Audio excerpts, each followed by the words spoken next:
শুক্র সিংহ রাশিতে থাকবে, যা আপনার কথাবার্তায় মাধুর্য যোগ করবে এবং প্রেম জীবনে রোমান্স বাড়াবে। এর ফলে পরিবার ও সম্পর্কের প্রতি দায়িত্ববোধ বাড়বে। কর্মক্ষেত্র এবং দায়িত্বের কারণে প্রেমে সময় দেওয়া কিছুটা কম হয়ে যেতে পারে। এই মাসে নতুন কারো সঙ্গে সম্পর্ক শুরু হওয়ার প্রবল সম্ভাবনা আছে।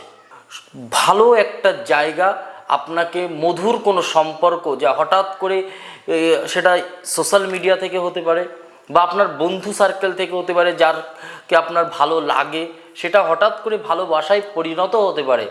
কাউকে মিথ্যা প্রতিশ্রুতি দেবেন না, কাউকে আগে ভালোভাবে বুঝে নিন, তারপরে সেই বিষয়ে স্টেপ নিন বা কথা বলুন।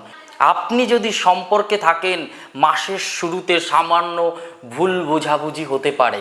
বিবাহিত জীবনের সাথে যারা যুক্ত আছেন, রোমান্টিক কোনো ভ্রমণের সুযোগ কিন্তু আপনারা পাবেন।